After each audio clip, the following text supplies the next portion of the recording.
Assemblée générale ce lundi matin des enseignants à l'école OCBN de Parakou. Une énième assemblée générale pour s'informer et décider des conduites à tenir face à la situation qui les oppose au gouvernement. Croisade annuelle des fidèles de l'église Union Renaissance d'Homme en Christ. L'événement a eu lieu vendredi dernier à Guessou-Sud dans la commune de Bembereke.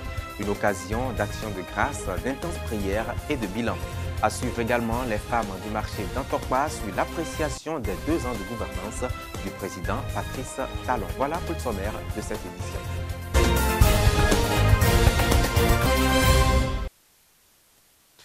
Bonjour. Énième Assemblée générale des enseignants en service dans le département du Borgou. Une AG qui intervient après la rencontre entre le Front et les autorités en charge de l'éducation. À l'issue de la rencontre, les participants estiment qu'il n'y a pas eu d'avancée notable. Hippolyte Agosso. Est-ce que vous n'avez pas vu qu'ils ont failli sauter sur nous et même avant de rentrer dans la salle, puisqu'ils avaient déjà des soupçons. Ils croyaient qu'on était venu pour lever la motion. Mais dès qu'on est rentré, on a été obligé de leur dire qu'on n'était pas venu pour lever la motion. Sinon, peut-être qu'on serait déjà en petits morceaux. Non, ils ne sont pas venus lever la motion. Précision oblige pour assurer leur vis-à-vis. S'en est suivi le compte-rendu de la rencontre entre les responsables du Front et les ministres en charge de l'éducation. C'est aussi une assemblée générale qui a servi à analyser de fond en comble le relevé de cette rencontre. À l'issue des analyses, le relevé à eux envoyé ne répète que la plateforme qui était au cœur des mouvements. Et je pense que ce n'est pas des engagements, non. Ce que nous avons vu, ce ne sont pas des engagements. Ils ont seulement fait, qu'est-ce que je vais dire, ils ont réitéré au ministre nos desiderata et ont demandé, c'est eux-mêmes qui ont fixé encore des dates de faisabilité pour dire au ministre, nous on ira dire à nos militants que vous avez accepté à telle date faire ceci. Le silence des membres du gouvernement et du chef de l'État révolte les enseignants. Ces derniers font même des analyses au-delà de la grève et mettent en point de mire le système éducatif béninois qui, pour le chef de l'État, ne donne pas des cadres dignes du nom pour la gestion de nos sociétés. Et pour des gens qui parlent de compétences, qu'on n'a pas les compétences au Bénin et ils vont les chercher ailleurs. Mais l'école ne peut pas être comme ça et on aura les compétences qu'ils veulent.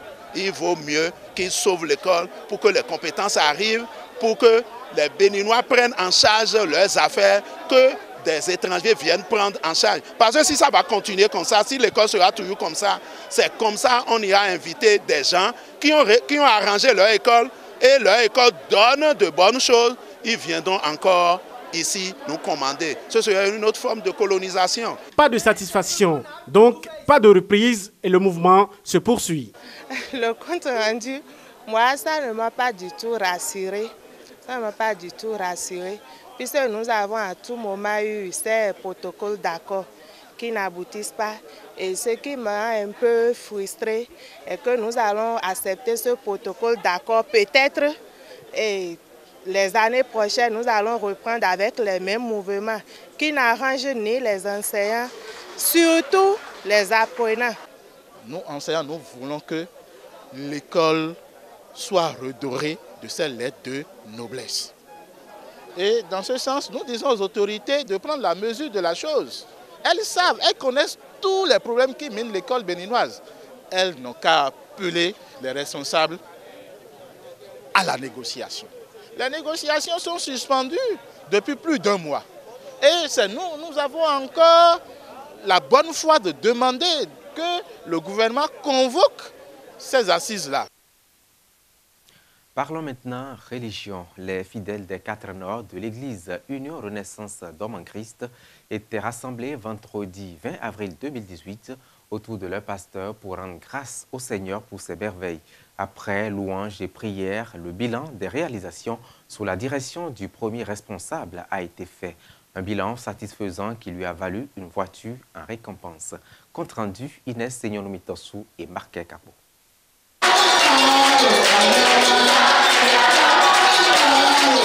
Donner la gloire à leur Seigneur, c'est la raison principale de cette croisade des fidèles de l'église Union Renaissance d'Hommes en Christ des 4 Nord. Ces hommes, femmes et enfants se sont réunis autour de leur pasteur pour célébrer la 5e édition de la Pâque sur le site régional des 4 Nord et Sud.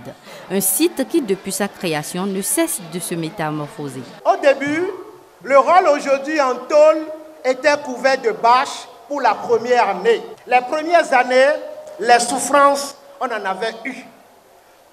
Le manque d'eau en était également une.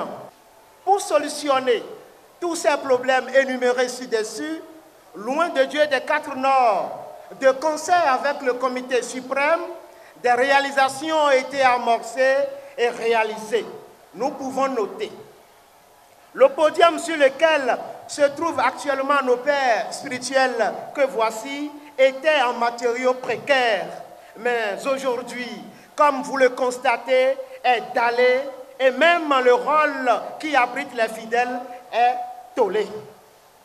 En lieu et place du groupe électrogène et des moulins diesel qui étaient utilisés aujourd'hui sont remplacés par un transformateur de valeur de 16 millions financé par le Conseil suprême.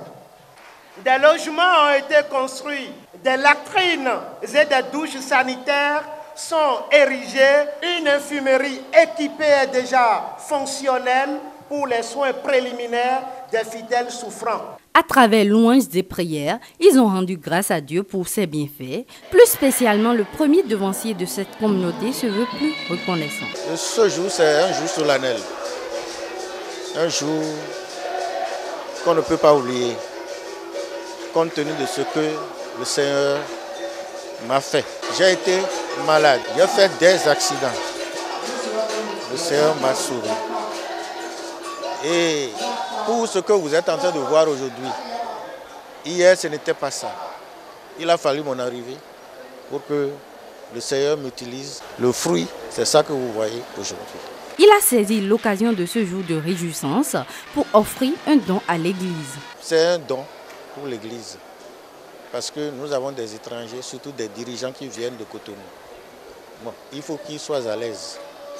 C'est pourquoi il a de bons temps pour nous. Et nous offrons à l'Église de quoi les faire asseoir. Les fidèles de l'Église Union Renaissance d'Hommes en Christ, présents à cette festivité, ont tenu à accompagner ce geste de leur papa par des emballages financiers et des feuilles de tôle. En reconnaissance à ces œuvres de bâtisseurs, une voiture 4x4 a été gracieusement offerte au pasteur Basile Medjogbe afin de lui faciliter le déplacement dans l'accomplissement de sa mission. Voyant ce que, par la grâce du Seigneur, notre cher éminent pasteur est en train de faire pour l'émancipation du Nord, nous n'avons rien à lui faire sauf à le récompenser. C'est offert pour que notre cher papa ait compassion une fois encore pour nous, ses fidèles. Une voiture parce que le ministère que Christ même nous a recommandé, c'est que aller partout dans le monde propager sa bonne nouvelle. Et pour une fois encore, pour édifier cette propagande, nous avons permis une voiture pour que les déplacements soient encore plus accessibles à notre cher papa éminent pasteur. Ce que vous n'espérez pas que vous avez vu, ça donne de l'émotion. C'est le fruit des tracasseries, des peines que je me suis donné pour l'œuvre du Seigneur dans les 4 mois. Fini les festivités, les fidèles renaissants se sont donné rendez-vous l'année prochaine pour la 6e édition de leur croisade annuelle. Il faut noter qu'avant ce jour de réjouissance, les participants ont vécu 5 jours d'intenses prières pour amorcer la Semaine Sainte. 5 jours pendant lesquels ils ont abandonné leur confort habituel pour se retrouver sur des nattes et au sol. Quelques-uns nous disent ici au micro de nos reporters comment est-ce qu'ils ont vécu cette aventure. Vraiment, la vie en communauté est très intéressante. Nous sommes venus avec des tentes, des nattes, des véhicules sont un peu partout par là. Et ils sont venus des 4 Nord, des gens sont venus du Niger, juste pour la séance. Et c'est juste cette 5e occasion-là, notre pasteur des 4 Nord a bien voulu remercier l'Éternel des armées pour tout ce que Dieu a fait pour lui pendant tout son séjour dans le Nord. On est ici depuis le lundi. On est en train de prier à Dieu que Dieu nous pardonne de notre péché et tout ce que chacun a semé comme mal, que Dieu nous pardonne. Chaque matin, on fait la prière et à 14h, on fait la prière. En tout cas, 3 fois par jour, on fait la prière. Vraiment, ce n'est pas difficile pour nous les croyants. Nous les croyants, nous sommes fiers de quitter quand nous sommes venus comme ça là. On n'a même pas, même si on n'a rien là, le fait qu'on se déplace pour venir là, nous sommes contents. On ne se rappelle même pas qu'on n'a rien. On ne se rappelle même pas qu'on a laissé quoi que ce soit. Nous sommes fiers quand nous sommes venus, on se retrouve comme ça là. Nous sommes tellement contents. Parce que nous sommes, quand on vient là, on reçoit la parole en bon danois. Et la parole là, la parole nous dit beaucoup de choses. Les pasteurs, nos dirigeants nous disent beaucoup de choses. Et nous sommes on ne regrette pas. C'est par la grâce de Dieu. J'ai tout confié à Dieu, à l'Éternel des armées, de garder aussi ma famille pour que j'aille revenir en paix. Et que, comme il est écrit dans le livre de Psaume, qu'il est agréable et doux pour des frères de demeurer ensemble. Pour cela, je me suis déplacé, venu rester avec mes frères pour pouvoir obtenir cette grande bénédiction. Et pour cela, je suis là. Nous retrouvons à présent l'antenne E-Télé Cotonou pour la suite de cette édition. Bonjour Cotonou, à vous l'antenne. Bonjour Clovis Brice Afoukou, bonjour à tous et bienvenue à cette partie méridionale de votre édition. On démarre avec ce coup d'œil à notre agenda, c'est devenu habituel. Aujourd'hui, 23 avril, la journée mondiale du livre, une date choisie par l'UNESCO pour célébrer la littérature universelle et rendre aussi hommage aux livres et à ses auteurs. Belle occasion pour nous ici pour revenir sur un reportage justement consacré aux livres et à l'écriture et à l'écrivain béninois. Émeric Okupeli, Mathias de Souza.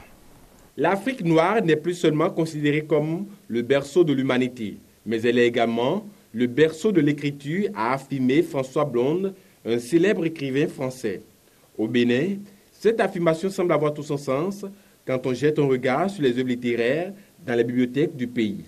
On se rend compte que le Béninois écrit. L'écriture, c'est un acte volontaire, spontané et aussi inné en soi. On n'est pas écrivain qui veut. On écrit quand on a quelque chose à dire. On écrit quand on est acteur, témoin de son temps et surtout quand on est stigmatisé par les blessures de sa société. Une écriture inscrite sous plusieurs formes, visant des cibles données et abordant plusieurs thématiques.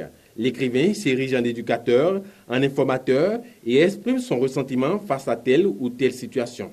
Les thématiques varient bien d'une personne à une autre. J'écris sur ce que je vois, ce que je sens, ce que j'entends au quotidien.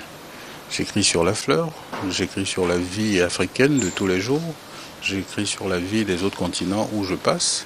Compte tenu de mes thématiques qui sont directement adressées à la population, compte tenu de mes histoires dans lesquelles les gens se retrouvent, je pense que tous les publics sont intéressés par mes histoires. Si, sous d'autres cieux, ne s'y aventure pas qui veut, sous nos cieux, la démocratie littéraire est observée. Au Bénin, la pluralité d'écrivains qui existent de nos jours en témoigne et soulève sur toutes les lèvres une interrogation. Qui peut être écrivain? Celui qui veut écrire, il peut être écrivain. Il n'y a pas de cahier de charge particulier pour un écrivain. C'est comme la musique. C'est pas parce que j'ai fait une école de musique que je suis artiste. Je peux faire une école de musique et ne pas être artiste. Je peux être professeur de musique et ne pas être artiste. Tout le monde n'est pas éligible à l'écriture. Il faut quand même avoir, des idées, il faut avoir de l'inspiration, il faut avoir un certain don quand même. Je n'ai pas la prétention de dire que je suis un écrivain professionnel. Non, ce n'est pas de ça il s'agit pour moi. Mais c'est de pouvoir partager donc des informations. L'écriture, toute écriture reste une audace et un courage. Elle représente un énorme travail, a affirmé Michel Maillot dans son célèbre recueil « La vie arrachée ». Comme tout métier, le métier de l'écrivain au Bénin, avec toutes les difficultés qui y sont liées, permet-elle à son homme de joindre les deux bouts? Ça ne va pas être facile pour un écrivain béninois, par exemple, là, sur la place, là, vraiment de vivre. S'il est vraiment un écrivain professionnel, ça ne va pas certainement être facile. Dire qu'un écrivain vit de ses écrits, c'est peut-être discutable. Je crois qu'aujourd'hui, il faut avoir un autre métier à côté. Moi, j'écris par amour. Selon les statistiques de l'UNESCO en 2016, plus de 60% des œuvres littéraires ne sont pas connues par les élèves et étudiants. L'avènement des nouvelles technologies fait déserter les bibliothèques. Un constat amer aux conséquences fâcheuses.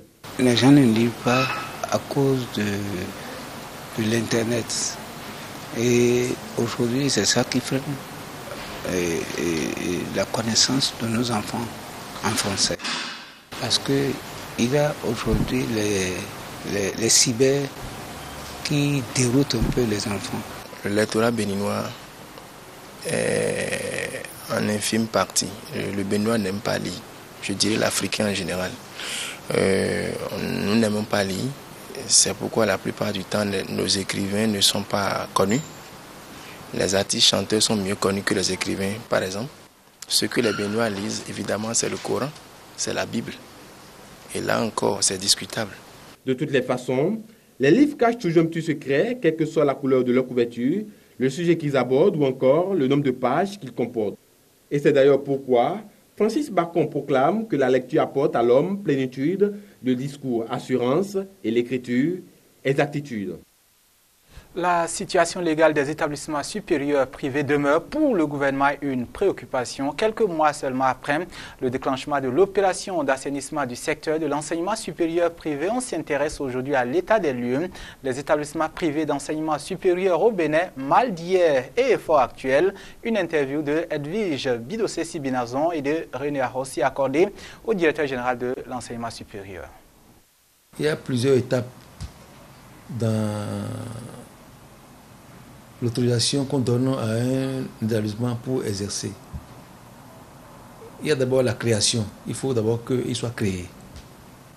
Quand il est créé maintenant, il n'est pas encore autorisé à ouvrir. Maintenant, il va fournir un dossier pour demander à faire des activités dans telle filière.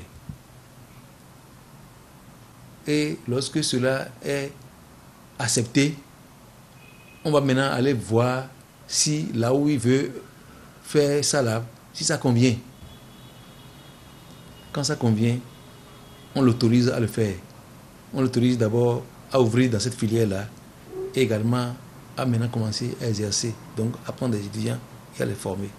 C'est quand l'établissement qui est autorisé à exercer donc ces formations dans une filière donnée outrepasse cela et va ouvrir maintenant des filières non autorisées, qu'il y a un problème. Et si on constate qu'un établissement qui ouvre alors qu'il ne doit pas ouvrir, on ira le fermer. Fait.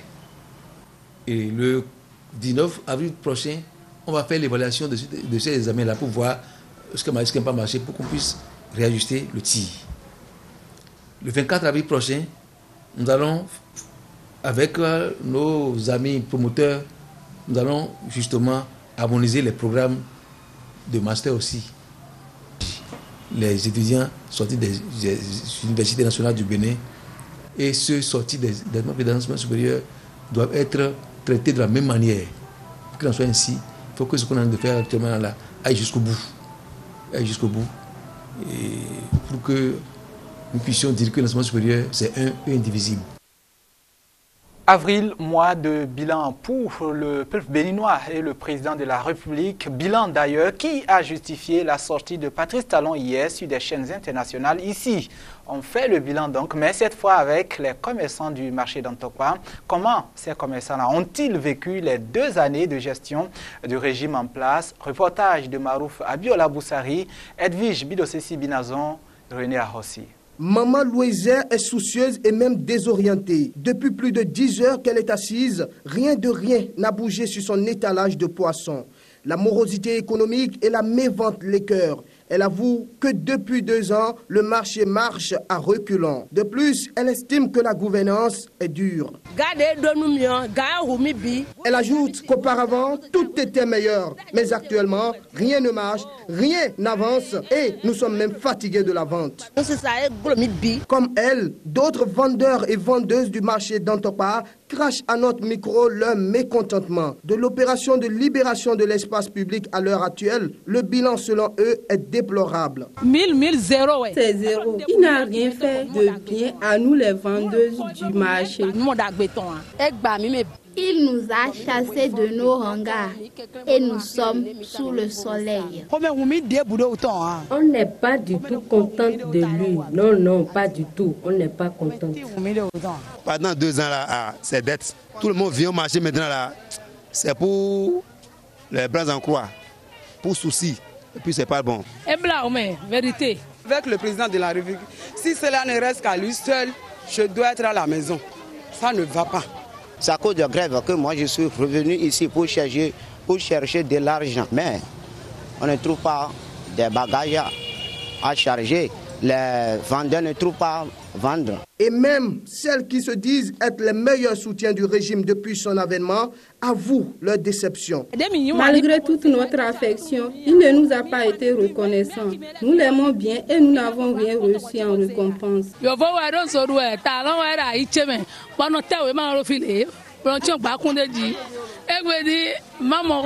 a chanté et scandé son nom pour qu'il gagne, mais aujourd'hui, aucune satisfaction. C'est déplorable. De la fronde sociale à la crise qui perdure dans l'éducation, les occupants du marché d'Antokpa souhaitent vivement un retour à la bonne marche des activités. 2 ans n'est qu'un bilan presque à mi-parcours. L'espoir d'un lendemain meilleur est permis. De nous aider, tout le monde pleure, tout le monde se plaint.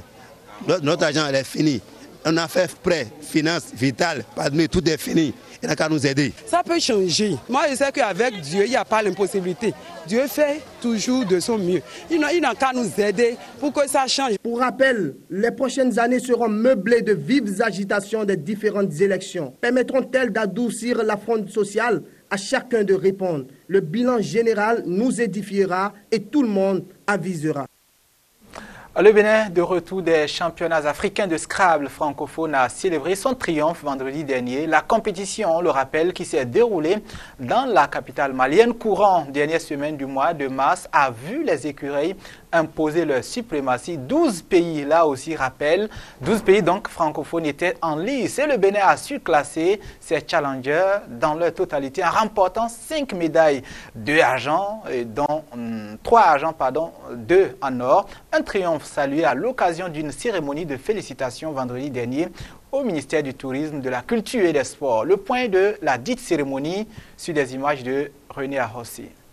Une soirée de célébration du triomphe béninois au dernier championnat africain de Scrabble francophone. Les Champas, c'était du 25 au 31 dernier à Bamako. Le Bénin a frappé fort le récit. Il y a eu au total 5 épreuves majeures pour ces championnats qui a rassemblé au total 12 joueurs de 12 nations différentes. Nous sommes sur le podium de 4 épreuves au total, dont l'élite, l'épreuve phare de ces championnats. Le chef de l'État et l'ensemble du gouvernement sont fiers et heureux de ce que vous avez réalisé pour notre pays. La discipline dont il s'agit relève du sport cérébral. Le Bénin a l'habitude du sommet dans cette discipline. Champion du monde déjà en 2014, on a suivi des revers au championnat d'Afrique de 2016 à Lomé et de 2017 à Abidjan. Ça nous a vraiment choqués, ça nous a blessés dans notre amour-propre.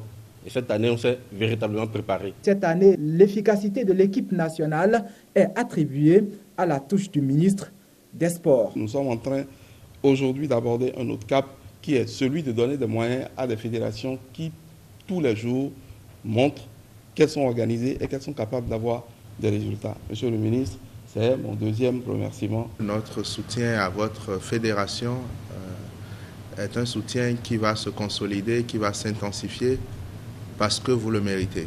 Le troisième, c'est d'avoir libéré également les subventions assez tôt. C'est vrai que nous avons promis une égalité de chance pour l'ensemble des disciplines. Au départ, cela a fait l'objet d'un certain nombre de polémiques.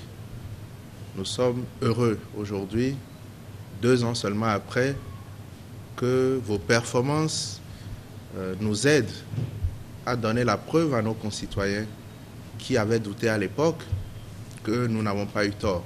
Le Scrabble béninois, une belle histoire, une présence remarquable et des défis. Défis où le ministère est encore sollicité. Et pour les championnats du monde à venir, notre objectif cette fois-ci, un podium.